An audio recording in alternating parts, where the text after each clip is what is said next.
नमस्कार दोस्तों, स्वागत है आपका आपके अपने YouTube चैनल हर किसी क्लास में। सो फ्रेंड, जैसा कि आप जानते हो हम RRB NTPC RRB group D के लिए मैथ का प्रैक्टिस सेट चला रहे हैं।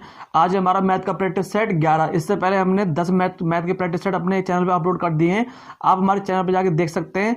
ये फ्रेंड आपकी मैथ की प्रैक्टिस सेट आपके लिए इंपॉर्टेंट है। आपके RRB NTPC RRB group D SSC GD और आपके आने वाले कोई भी कॉम्पिटिटिव एग्जाम्स के लिए ये मैथ की प्रैक्टिस सेट इंपॉर्टेंट है, क्योंकि हर टॉपिक से हम एक एक क्वेश्चन उठा के आपको इसमें करा रहे हैं। जो आपके प्रॉफिट एंड लॉस हो गया, आपका टाइम एंड वर्क हो गया, आपका एडवांस मैथ से भी क्वेश्चन ले रहे हैं। सो फ्रेंड, हमारे साथ बने रहिए, पूरा वीडियो जरूर देखना। ये इसमें से आपके एक एक क्वेश्चन आपके लिए इंपॉर्टेंट रहेगा।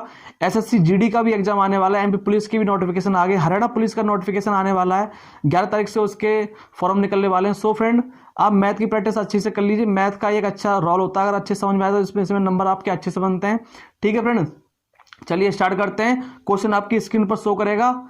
चलिए फ्रेंड स्टार्ट करते हैं। हमारा क्वेश्चन नंबर पहला है हमारा, ये आपको संख्या दे रखी है 3/5, इसके बाद दे रखी है 7/9, इसके बाद दे रखी है आपको 11/13।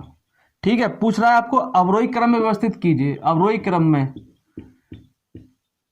अवरोही क्रम फ्रेंड्स क्या होता है कि हमारे घटते क्रम में जाते हैं संख्या। जैसे कि आपकी 9 हो गई, 8 हो गई, 7 हो गई, 6 हो गई, 5 हो गई, 4 हो गई, ऐसे घटते क्रम में जाते हैं, वो होते हैं हमारे अवरोही क्रम। आरोही क्रम क्या होते हैं, जिसमें छोटे से बड़े की तरफ जाते हैं। और यहां पूछ रहा है हमको अवरोही क्रम। अवरोही क्रम होता है जो बड़े से छोटे की तरफ जाए। ठीक है फ्रेंड्स, सो हमारा जो हो जाएगा इसमें, इसको करने का हमारा आंसर वो हो जाएगा हमारा कि जैसे आपको दे रखा है 3/5 दे रखा है, हम क्या करेंगे, इन सबका पहले लेंगे डिफरेंस, हर और अंश का। वहां से हम पहले वैल्यू देखेंगे कि कौन सी छोटी वैल्यू कौन सी बड़ी वैल्यू है। ठीक है फ्रेंड्स, तो इन दोनों का डिफरेंस कितना आ रहा है, 3 और 5 का 2, 7 और 9 का आ रहा है 2, और 11 और 13 का आ रहा है 2। तो फ्रेंड हमेशा ध्यान रखना, जिस वैल्यू का डिफरेंस सबसे कम होगा वो संख्या हमारी सबसे बड़ी होगी। और जिस हर और अंश, जो ऊपर वाली होती है ये अंश होती है, नीचे वाली हर होती है। ठीक है, हर और अंश का डिफरेंस सबसे कम होगा वो संख्या सबसे बड़ी होती है, और हर और अंश का डिफरेंस सबसे ज्यादा होगा वो संख्या हमारी सबसे छोटी होती है। लेकिन यहाँ पे डिफरेंस क्या आ रहा है, सेम आ रहा है। ठीक है, तो हम कैसे फाइंड करेंगे कि जिसका हर सबसे बड़ा होगा, वो संख्या सबसे बड़ी होगी, और जिसका हर सबसे छोटा होगा वो संख्या सबसे छोटी होगी। ठीक है, तो ये हमको अवरोही क्रम में लिखने, यानी बड़े से छोटे की तरफ लिखने। तो हम लिख लीजिए, बड़ी कौन सी हमारी 11/13, उसके बाद कौन सी आ जाएगी हमारी 7/9 आ जाएगी, उसके बाद कौन सी आ जाएगी हमारी 3/5। तो ये आपको क्या हो जाएगा, ये आपका आंसर हो जाएगा। अवरोही क्रम में लिखने थे, ये मतलब बड़े से छोटे की तरफ लिखने थे। ठीक है, इससे हमने पिछली वीडियो में जो पार्ट 10 कराया था हमने मैथ का, उसमें कराया था हमने आरोही क्रम, यानी कि छोटे से बड़े की तरफ लिखना। ठीक है, ये करा दिया हमने बड़े से छोटे की तरफ। ठीक है फ्रेंड, चलिए आगे चलते। तो फ्रेंड हमारा क्वेश्चन नंबर सेकंड है, ये कह रहा है कि दो संख्याओं के लासा व मासा का गुणनफल 24 है, दोनों संख्याओं का अंतर दे दिया 2 है, वे संख्याएं ज्ञात कीजिए। सो फ्रेंड, हमने आपको हर वीडियो में क्वेश्चन कराया है कि इसका फॉर्मूला होता है निकालने का, जल्दी निकालने का इसका फॉर्मूला होता है कि हमारे पास होता है लासा यानी कि एलसीएम इंटू मासा यानी कि एचसीएफ बराबर की होता है फर्स्ट संख्या यानी कि पहली संख्या, फर्स्ट नंबर इंटू में सेकंड नंबर यानी कि दूसरी संख्या। ये फॉर्मूला होता है हमारे पास। LCM into HCF equal to पहली संख्या दूसरी संख्या। ठीक है, तो यहां पे हमको दे रखा है लासा इंटू मासा का गुणनफल दे रखा है, यानी कि ये वाली लासा इंटू मासा की वैल्यू दे रखी है हमको 24। ठीक है, और यहां पे हमको पहली संख्या दूसरी संख्या का दे रखा है, हमको अंतर दे रखा है। ठीक है फ्रेंड्स, तो पहली संख्या मैं मान लेता हूं x और दूसरी संख्या मैं मान लेता हूं, दोनों का अंतर दे रखा है ना 2। तो इसका मतलब जो संख्या पहली संख्या मैंने मान ली, जो फर्स्ट नंबर है और जो सेकंड नंबर है, जो फर्स्ट नंबर और सेकंड नंबर है, दोनों का अंतर दे दिया 2, यानी कि जो एक होगी x होगी तो ये x+2 होगी।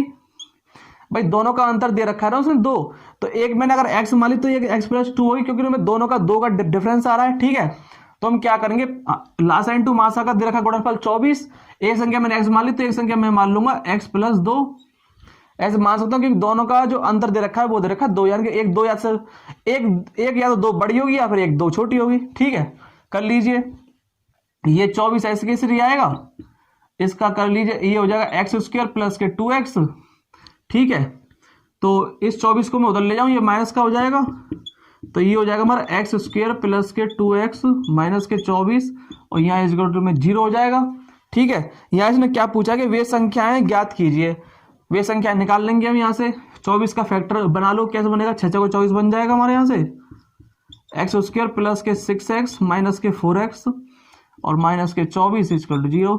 इसके फैक्टर बना लिए, 6 का 24 और 6 में 4 गए तो 2 बचे। ठीक है, तो x कॉमन ले यहाँ से, यहाँ पे आएगा x प्लस के 6। ठीक है, माइनस अगर मैं 4 कॉमन लूंगा तो यहाँ से x प्लस के 6 आएगा, 4 6 24 माइनस से प्लस हो जाएगा ये। ठीक है, बराबर में 0 चल ही रहा है, तो हमारी जो वैल्यू यहाँ से आएगी x माइनस के 4 इक्वल 0 और एक आएगी x प्लस के 6 इक्वल टू 0। ठीक है, यहां से निकल गया हमारा x बराबर के 4 और यहां से निकलेगा हमारा x बराबर के माइनस के 6। तो माइनस की वैल्यू को हम क्या करेंगे, मानेंगे नहीं। ठीक है, प्लस वाली वैल्यू ले लेंगे। तो हमारी संख्या ये थी ना, x प्लस पहली थी हमारी x, तो एक संख्या निकल के आएगी हमारी 4 और एक संख्या निकल के आ जाएगी हमारी, यानी कि 4 प्लस के 2, एक संख्या निकल के आ जाएगी हमारी 6। ठीक है फ्रेंड्स, तो ये आपका आंसर हो जाएगा, ये आपका आंसर हो जाएगा। एक संख्या 4 तो एक संख्या 6। ठीक है फ्रेंड्स, चलिए आगे चलते हैं। हमारा क्वेश्चन नंबर 3 है, हमारा क्वेश्चन नंबर 3 है। ये भी आपको एक वैल्यू दे रखी है कि x बराबर के आपको दे रखा है 1 प्लस के, दे रखा है 1, फिर यहां दे रखा है 1 प्लस के 1, फिर दे रखा है यहाँ पे 1 प्लस के 1 और फिर यहां दे रखा है 1 प्लस के 1/2। ठीक है, यही दे रखा है और आपसे पूछा है वैल्यू, आपसे जो वैल्यू पूछी है वो पूछी है आपसे 2x प्लस के 7/4। इसकी आपसे वैल्यू पूछी कि इसका मान क्या होगा, इसका मान क्या होगा। ठीक है, चलो कर लेते हैं। जब भी ऐसा क्वेश्चन हो तो हम नीचे से सॉल्व करते हैं हम। तो कर लीजिए, 2 एकम 2, 2 और 1 3, तो 3/2 हो जाएगा ये। तो मैं इस पूरे की जगह 3/2 लिख दूं, 3/2 हो जाएगा। ये 3 संख्या हो गई, अब 1 3 ये वाली, तो ये ऊपर चला जाएगा, ये ऊपर चला जाएगा, ये ऊपर 2 ऊपर चला गया और 2 एकम 2, तो ये हो जाएगा हमारा पूरा हो जाएगा, ये 2/3 हो जाएगा ये हमारा यहाँ पे। ठीक है, अब करो यहाँ से 3 एकम 3, 3 और 2 5, तो इसके 3 एकम 3, 3 और 2 5, तो 5/3 हो जाएगा यहाँ पे। तो मैं इसकी जगह 5/3 लिख दूं। ठीक है, अब फिर ये 3 संख्या बन गई, तो ये हमारा ऊपर चला जाएगा, तो ये हमारा आ जाएगा यहाँ पे 3, यहां से ये कट जाएगा 3। ठीक है, अब करो यहाँ से 5 एकम 5, 5 और 3 8, तो ये हो जाएगा हमारा 8 हो जाएगा ये हमारा, 8/5, ये यहां से हट जाएगा, ये 5 ऊपर चला जाएगा, इसकी जगह 5 लिख दूं। ठीक है, तो 5/8 ये हो गया। अब करो यहां से 8 एकम 8, 8 और 5 13, तो ये हो जाएगा हमारा x बराबर के हो जाएगा हमारा 8 एकम 8 और 5 13, 13/8, 13/8, यानी कि x की वैल्यू आ गई हमारी यहाँ से 13/8। हमको निकालनी है इसकी वैल्यू, कर लीजिए यहाँ पे, ये हमको वैल्यू दे रखी है 2x प्लस के 7/4। ठीक है, तो 2 इंटू एक्स की वैल्यू कितनी निकल गई हमारे 13/8, तो रख दीजिए यहाँ पे 13/8, ये रख दिया हमने, प्लस के 7/4 ये आ गया हमारा, 2 से कट गया ये 4 बार, दोनों में से 4 हमारा एलसीएम आ जाएगा। ठीक है, ये आ जाएगा यहाँ पे 13 प्लस के ये आ जाएगा हमारा 7 बराबर के आ गया हमारा 20/4, तो ये 4 से कट जाएगा ये 5 बार, तो जो हमारा आंसर निकल के आएगा वो आएगा हमारा 5। इसकी वैल्यू जो निकल के आएगी वो आएगी हमारी 5। ठीक है फ्रेंड्स, चलिए आगे चल। सो फ्रेंड हमारा क्वेश्चन नंबर 4 है, हमारा क्वेश्चन नंबर 4 दे दिया आपको अंडर रूट से, आपको रूट सॉल्व करना है। आपको ये रूट में दे रखा है 129, फिर आपको प्लस में फिर अंडर रूट दे रखा है आपको 216, फिर प्लस में फिर आपको रूट दे रखा है फिर आपको 68 और फिर आपको रूट दे रखा है 169। ठीक है, आपको इसका मान निकालना है। इसका मान कैसे निकालेंगे हम, चलो सॉल्व करते हैं। हम ऐसे क्वेश्चन में हमेशा हम पीछे से सॉल्व करते हैं हम।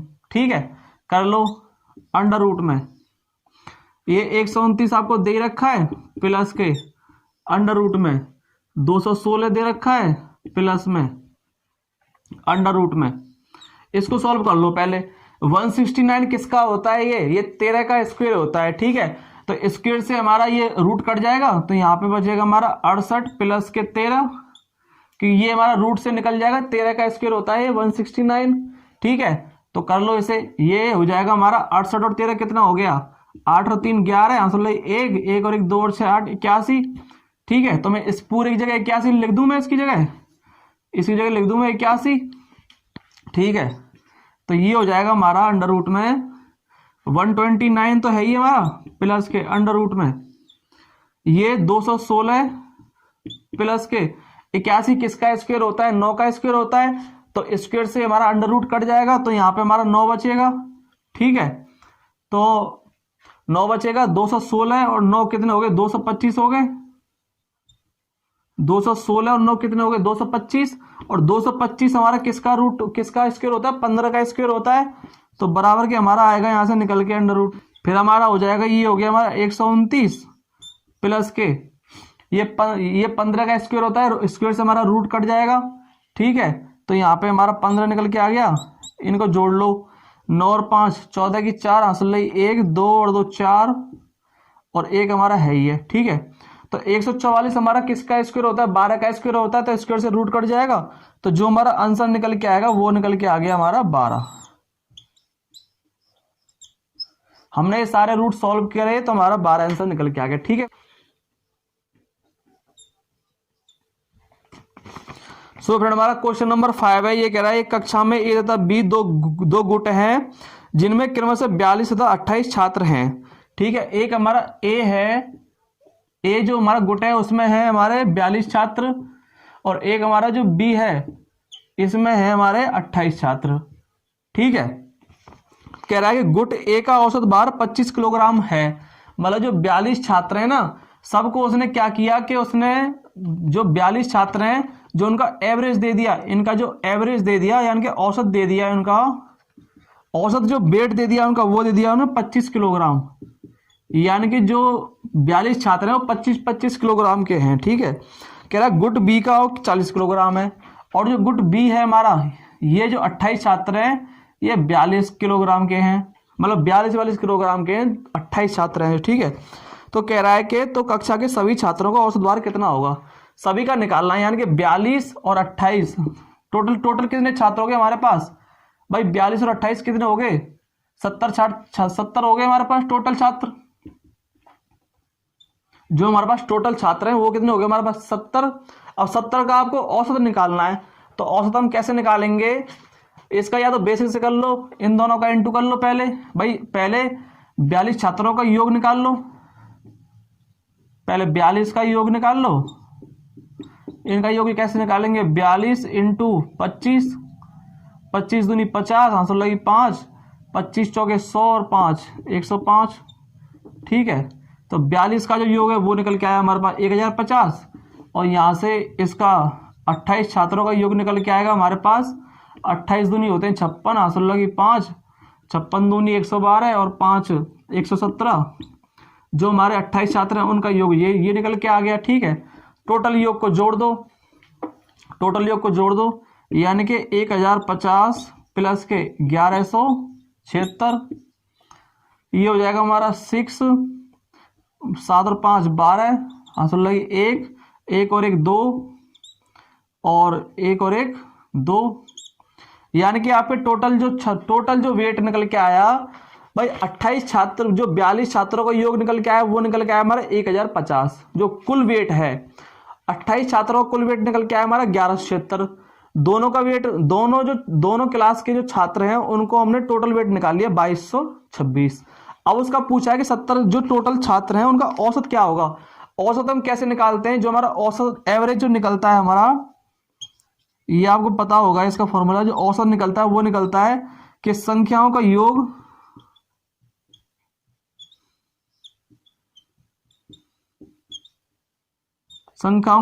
अपॉन के कुल संख्या,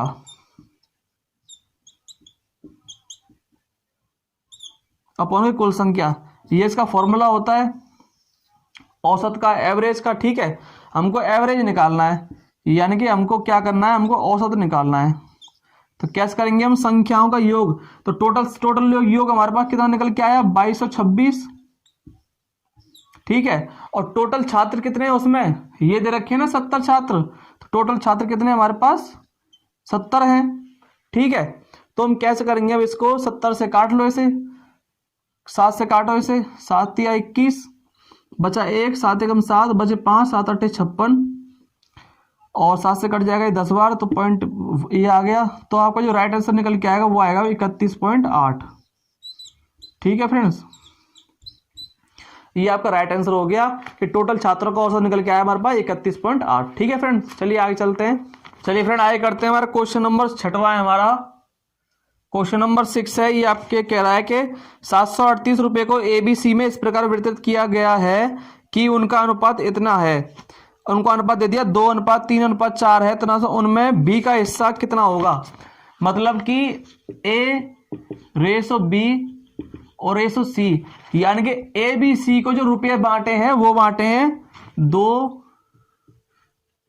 3 और 4 के अनुपात में। ये अनुपात समानुपात का क्वेश्चन है। जो ABC को पैसे बांटे वो बांटे हैं 2, 3, 4 के अनुपात में। और यहाँ पे जो तीनों का जो योग दे दिया ना, मतलब तीनों को जोड़ के पैसे दे रखे हैं उसको 738 रुपए। जो टोटल पैसे हैं वो 738 रुपए हैं। ठीक है, यहाँ पे कुछ नहीं पूछा, आपसे सिर्फ B का हिस्सा पूछा है।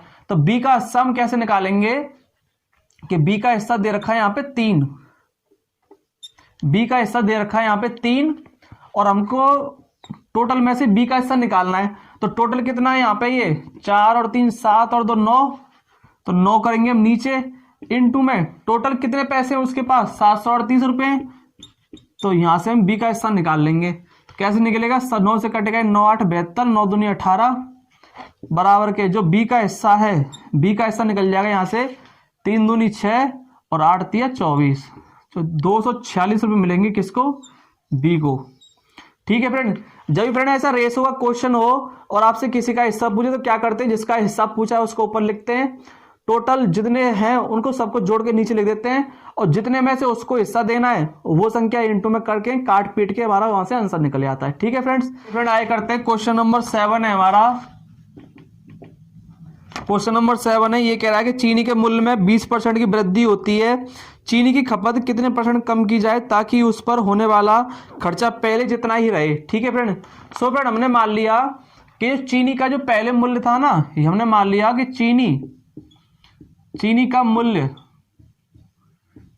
हमने मान लिया 100 मान लिया, कि कोई भी चीज अपने आप में 100% होती है तो हमने सीधा 100 मान लिया, 100 से करने में हमको आसानी रहती है। ठीक है, अब ये कह रहा है कि जो 100 है ना, इस पे पहले उसने 20% की वृद्धि की, तो 100 + 20 हो जाएगा 120% हो जाएगा उसका। भाई 100 था, उस पर उसने 20% की वृद्धि की, तो 100 में जोड़ के हम ऐसे लिख देंगे। ठीक है, अब ये कह रहा है कि उसमें चीनी की खपत कितने % कम की जाए। भाई पहले उसने वृद्धि की, अब वो कमी कर रहा है, तो 100 में से माइनस कर देंगे। हमने मान ली कि उसने X% की कमी की, उसने, हमको नहीं पता कितनी कमी की, तो हमने X% मान लिया, डिवाइड में हो गया हमारा 100। ठीक है फ्रेंड्स, अब वो कह रहा है कि चीनी खपत में कितने % की कमी की जाए ताकि उस पर होने वाला खर्चा जो है वो पहले जितना ही रहे। उसका कहने का मतलब है कि चीनी का मूल्य पहले 100 था, उस पर जो वृद्धि हुई वो 20% की हो गई। अब वो कह रहा है कि उसकी खपत में, मतलब उसका चीनी का जो हम यूज करते हैं उसमें हम कितनी मतलब कटौती कर लें ताकि उसका जो खर्च है ना वो पहले जितना ही रहे। मतलब वो 100 है तो 100 ही रहे, जो उसका पहले मूल्य था वही रहे हमारे लिए। तो भाई हमारा खर्चा 100 था पहले, तो 100 ही रहे। ठीक है, तो ये हमने 100 मान के सीधा सीधा कर लिया। अब कर लो, यहाँ से आपको x की वैल्यू निकल जाएगी, यहाँ से कितना % कम किया, 2 0 से 2 0 कट गया, ये आपका 1 0 से आपका 1 0 ये कट गया। ठीक है, तो यहां से हमारा निकल के आया, यहां से हमारा 12 इंटू 100 माइनस के x और अपन में आ गया 10, और ये आपको दे रखा है यहाँ पे 100। ठीक है फ्रेंड्स, तो कर लीजिए, यहां से ये 10 इधर चला जाएगा, ये आपका हो जाएगा 100 माइनस के x बराबर के, ये डिवाइड में दे जाएगा, इंटू हो जाएगा 100 और 10 कितना हो जाएगा, 1000 हो जाएगा, और ये यहाँ इंटू में डिवाइड, ये डिवाइड में आ जाएगा 12। तो ये हमारा 4 से कटेगा ये हमारा 250 बार, और 4 से ये कटेगा हमारा 3 बार। ठीक है फ्रेंड्स, तो यहां से हमारा ये आ गया 100 माइनस के x बराबर के 250 अपॉन में हो जाएगा 3। ठीक है, ये माइनस का x है, ये उधर जाके प्लस का हो जाएगा, और ये प्लस का इधर आके वो क्या हो जाएगा, माइनस का हो जाएगा। तो ये हमारा हो जाएगा 100 माइनस के 250 नीचे 3, और ये माइनस का इधर आके क्या हो जाएगा, प्लस का हो जाएगा। ठीक है, तो ये हो जाएगा हमारा यहां से 3, इसका जब हम 3 एलसीएम ले लेंगे तो ये हो जाएगा 3 का 100 में करो 300, 300 में से 250 हो जाएगी तो कितने आएंगे हमारे पास 50। तो ये हो जाएगा हमारा 50/3। ये इसको जब सॉल्व करोगे और बराबर के दे रखा है आपको x, तो यहाँ से हमारा x% निकल के आ गया। इसको आप और इसको सॉल्व करोगे तो ये आपका आ जाएगा x बराबर क्या आ जाएगा 16×3 = 48 और तो 50/3%। तो जो आपकी x की वैल्यू आएगी वो आएगी 16 सही 2/3%। मतलब कि वो 50/3% की कमी करेगा तो उसका खर्च सेम रहेगा, 100 के 100 ही रहेगा। ठीक है, तो ये हमारा राइट आंसर हो जाएगा। ठीक है फ्रेंड, चलिए फ्रेंड, क्वेश्चन नंबर 8 है हमारा। क्वेश्चन नंबर 8 है, ये कह रहा है आमों के मूल्य में 20% की वृद्धि हो जाने से एक व्यक्ति को 40 रुपए में 4 आम कम मिलते हैं। वृद्धि से पहले 15 आमों का मूल्य था। वृद्धि से पहले हमने पहले क्या करेंगे, इस क्वेश्चन में जब भी ऐसा क्वेश्चन दिया हो तो इसमें पहले हम निकाल लेंगे वर्तमान मूल्य क्या है उसका, वर्तमान मूल्य जो ही उसका मूल्य अब है जो मूल्य। तो वर्तमान मूल्य निकालने के लिए अब क्या करेंगे कि x% यानी कितने परसेंट की वृद्धि हुई या कमी हुई, x% इनटू में जितने रुपए दे रखे हो आपको, यानी कि रुपए जितने रुपए आपको दे रखे हो, और नीचे आपको जो क्वांटिटी दे रखी हो, नीचे आपको जो क्वांटिटी दे रखी हो, ये आपका होता है बेसिक फॉर्मूला करने का। ठीक है फ्रेंड्स, वर्तमान मूल्य निकालने के लिए उसका x जो आपको परसेंटेज दे रखी हो, रुपए जैसे कि आपको यहां दे रखा है 20% की वृद्धि हुई है तो x हमारा 20% हो गया। ठीक है, और कह रहा है कि 40 रुपए में 4 आम कम मिलते हैं उसे, तो रुपए हमारे 40 दे दिए। क्वांटिटी यानी क्वांटिटी है जैसे आपको नंबर हो सकता है, क्वांटिटी आपका किलो में हो सकता है, लीटर में आपका क्वांटिटी हो सकता है। तो यहाँ पे क्वांटिटी दे रखी है आपको नंबर, यानी 4 आम कम मिलते हैं उसे। तो यहां से पहले क्या करेंगे, वर्तमान मूल्य निकालेंगे। यहां से वर्तमान मूल्य हमारा निकल के आ जाएगा 20% की वृद्धि हो रही है। ठीक है फ्रेंड्स, 20% की क्या हो रही है, वृद्धि हो रही है, और उसे 40 रुपए में उसे 4 आम कम मिलते हैं। ठीक है, यही तो कह रहा है वो, 4 आम कम मिलते हैं। पहले इसको सॉल्व कर लो, 20 से कट जाएगा 5 बार, 5 से कट जाएगा 8 बार, और 4 से कट गया ये 2 बार। तो ये कह रहा है कि जो उसका वर्तमान मूल्य है ना, जो उसका वर्तमान मूल्य है वो उसका 2 रुपए है, वर्तमान मूल्य उसका 2 रुपए है। तो कह रहा है कि वृद्धि से पहले जब मतलब उसमें वृद्धि से पहले उसका मूल्य क्या था, तो ये हमारा मूल्य कब है कि जैसे पहले उसका मूल्य हमने मान लिया, पहले उसका मूल्य y था, पहले उसका मूल्य y था, तो y का जब उसने 120% किया तभी तो ये मूल्य निकल के आया हमारा 2 रुपए। भाई पहले हमने मान लिया कि पहले उसका जो वृद्धि से पहले जो उसका मूल्य था वो हमारा y था। ठीक है, जब y पे उसने 20% की वृद्धि की तभी तो हमारा ये मूल्य निकल के आया हमारा वर्तमान मूल्य 2 रुपए। यहां से इसको सॉल्व कर लीजिए, हमारा पहला मूल्य निकल जाएगा हमारा 20 से कट जाएगा 6 बार, 20 से कट गए 5 बार, 2 से कट गए 3 बार। तो जो हमारा पहला मूल्य था वो निकल के आएगा हमारा, ये 5 इधर चला जाएगा और 3 डिवाइड में आ जाएगा 5/3। ये हमारा पहला मूल्य आ गया वृद्धि से पहले, यानी कि वृद्धि से